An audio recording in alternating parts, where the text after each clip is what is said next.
Your Excellency, Dennis Francis, President of the 78th session of the UN General Assembly. Your Excellency, Antonio Guterres, Secretary General of the United Nations.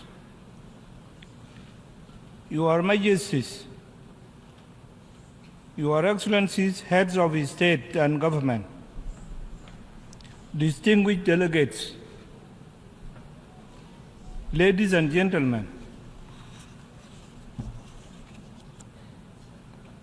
before my remarks, I would like to express my heartfelt condolences to the people of the Kingdom of Morocco and the Republic of Libya who have lost their loved ones in the recent natural calamities. South Sudan stands in solidarity with them during this difficult moment in their respective countries. Excellencies, on behalf of the people and government of the Republic of South Sudan, I stand before you today to reaffirm our commitment to world peace and security. We are committed to global efforts aimed at addressing challenges that we face as a human family. We are also committed to multilateralism and international cooperation as the best means of achieving our shared aspirations. Within this context, we are hopeful that together we can rebuild trust among member states and reignite global solidarity on the basis of sovereign equality of all states as enshrined in the founding charter of this esteemed organization.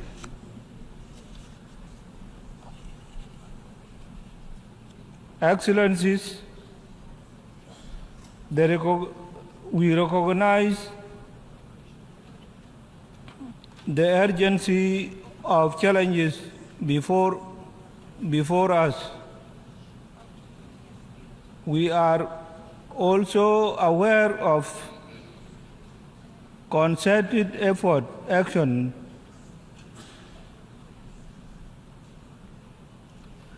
required to address these challenges in order to ensure a better future for the coming generations.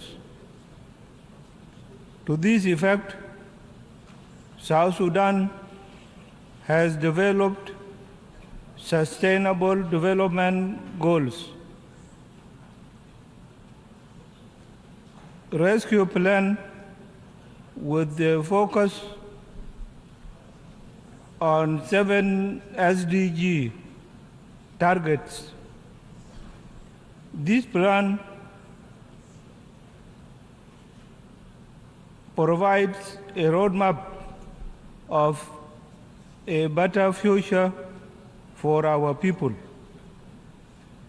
And given that education is the key that will allow us to achieve our SDGs rapidly, I am pleased to report that South Sudan has made some progress in its education sector. Since our independence in 2011, our Constitution, for example, guarantees all children free access to education. We have also designated education as a human right of every child. In February this year, I directed the Ministry of Education to implement free primary and secondary education policy across the country. This policy has directly led to enrollment of 2.3 million children in our schools. To ensure that girls stay in schools, we have banned child marriages through an act of parliament. More importantly, we have increased education budget with the goal of paying teachers a living wage.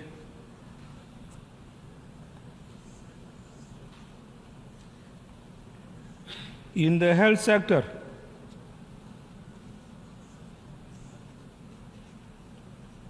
we plan to dedicate resources towards providing affordable and standard health care. And this will be done through primary health care approach that is inclusive and cost-effective. Excellencies, on climate change, South Sudan is dedicated to addressing its adverse impact. We plan to prioritize sustainable and use sustainable land use, promote renewable energy, and collaborate with international partners to reduce carbon emissions and protect our environment for generations to come. While working on this, it is only fair for us to call upon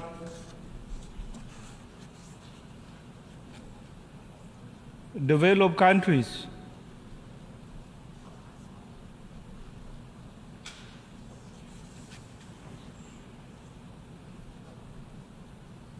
to cut their emission by 45% and honor their pledges of availing funds for mitigation, adaptation, and loss and damage to the developing countries.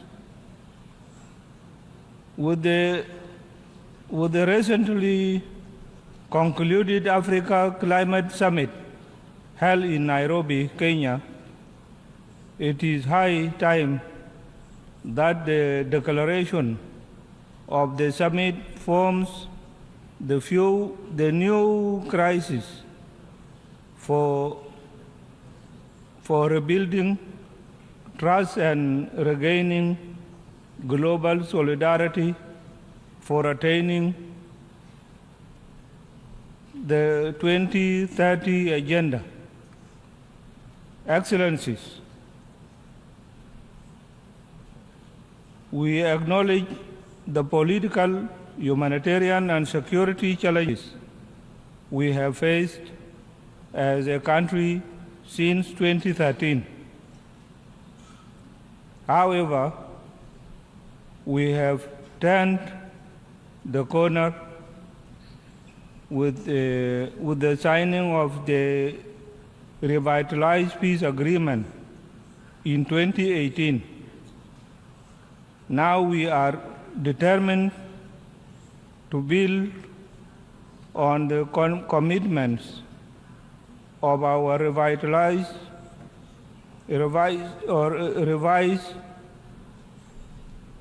national development strategy 2021 to 2024 to consolidate peace and stabilize the economy. Ongoing public, financial,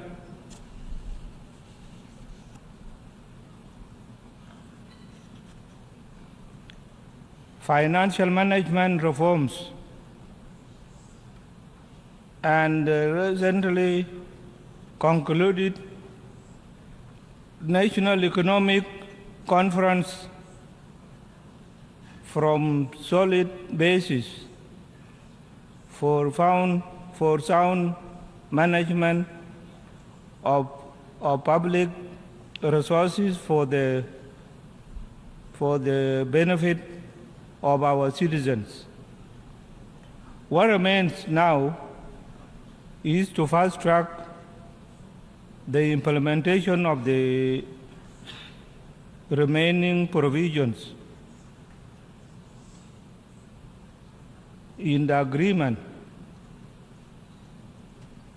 in order to conclude the transitional period peacefully through fair, transparent, and credible elections in 2024. We have also managed to engage in dialogue and consultation with the various stakeholders, including civil society, women, youth, traditional leaders, and opposition groups to ensure that our peace process is owned and driven by our own people. As we move in this direction, we call upon the United Nations to lift the arms embargo imposed on us to aid peace implementation and to secure the elections. The arms embargo has impeded the implementation of security arrangements because effective deployment of the unified forces, which we have graduated, cannot happen without arms. Excellencies, as the country sharing the border with the Republic of Sudan,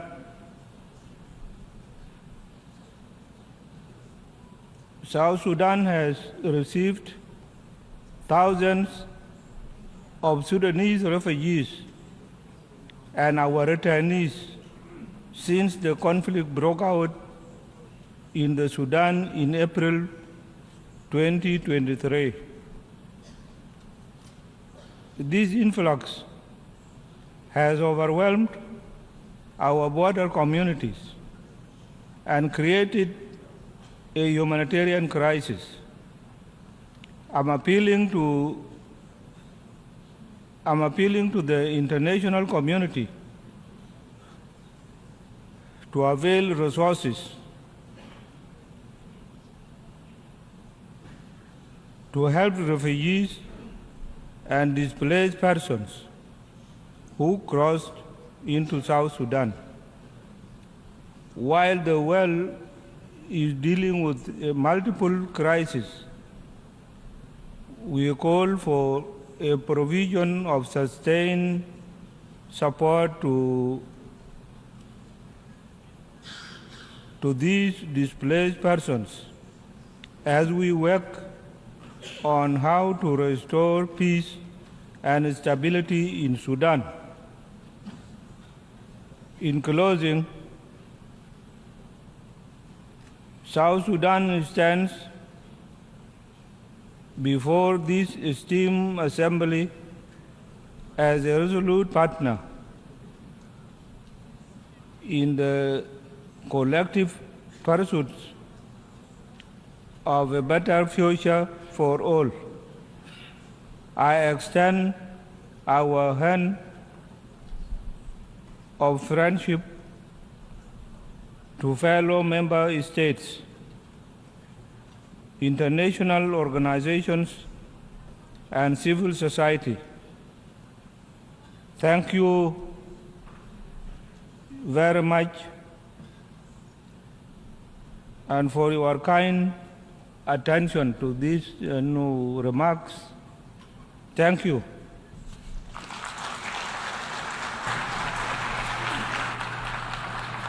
A nombre de la Asamblea,